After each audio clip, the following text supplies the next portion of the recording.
Today I'll be showing you how to use the Turkish cast on as a provisional cast on. This cast on is also known as the winding cast on. I'd like to knit a scarf starting in its center so that the two sides match perfectly, and the Turkish cast on is a great way to do this. To get started, you'll need 2 circular needles and a removable marker to mark the right side of your work. So let's get started. I'm going to grab my yarn and make a slip knot, and then place that knot on a circular needle.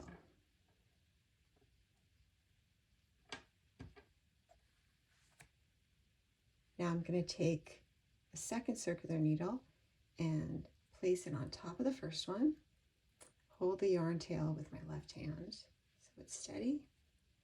And to make my stitches, all I'm going to do is wrap the yarn around both needles, wrapping up behind, over the top, and down in front.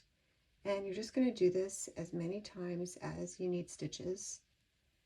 And I like to add a couple of extra just to be on the safe side. So I'm not actually counting right now, but I'm just going to cast on a bunch of stitches to show you how it works.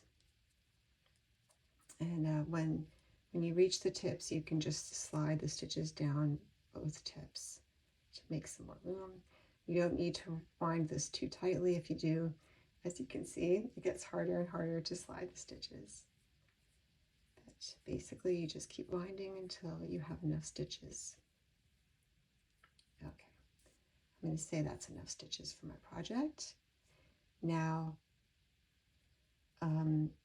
what you're going to want to do is pull the bottom needle out of the stitches so that they're resting on the cord, like this. You can just let that hang. Now, if I were going to knit the first stitch, I would just tension my thread here and begin. I am going to be knitting in garter stitch with a slip stitch edge, so I'm going to bring my yarn to the front like this. And I'm just letting that bottom needle dangle, and I'm going to work the first row. Slipping the first stitch, bring the yarn to the back, and just knitting across the row.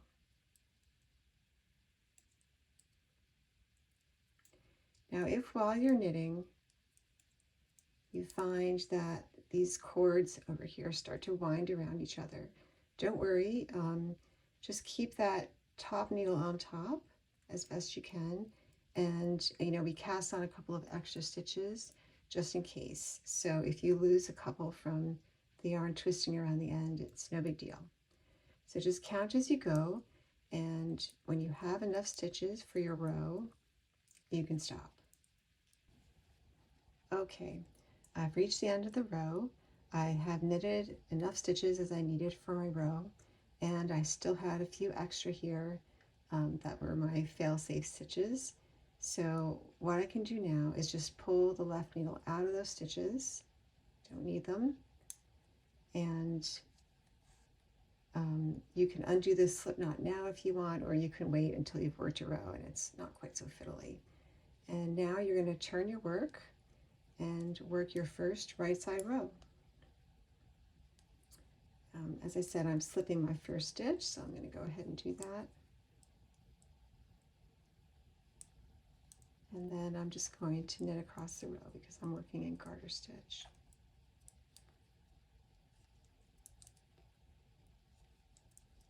So basically from this point, you're just going to work this side of your project until it's complete.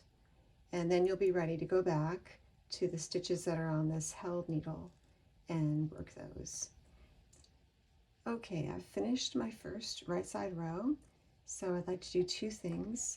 I want to mark the right side with a stitch marker, and it helps to use a marker that has something dangling from it so it can't slip through to the other side so easily. So I'm just going to put it through one of the purl bumps, and now I know this is my right side. And second, I'm going to take this slip knot off the bottom needle. Don't need it anymore. Okay, Okay, and we're just going to let that hang. Now, if while you're working this bottom needle is getting in your way or flopping around, you can always transfer those stitches to a stitch holder. If you have an interchangeable needle, you could take off the tips and put stoppers on instead, or you could rubber band these two tips together so they don't flop around quite as much. But basically you're going to keep working this side until it's complete, and then you can bind off. Okay, so let's pretend that I finished knitting the first side of my scarf. I bound off my stitches, and it's the shortest scarf of all time. But I'm ready to go back to the held stitches from the provisional cast on and work the second half of the scarf. So I'm going to go back to that second circular needle and slide the stitches back up onto the needle, and I am ready to go, ready to knit the second side. And this is really what I love about this cast on, is that when it's time to work the provisional stitches, they're ready to go. You don't need to undo any waste yarn. The stitches are ready to go, and when you knit them, you have the same exact number of stitches as you did for the first half, and it's going to grow out of this edge very neatly. There won't be a jog, and it's going to look great. So all you would do at this point is join your yarn and continue your project. So I was slipping the first stitch, I just slip it and knit across the row.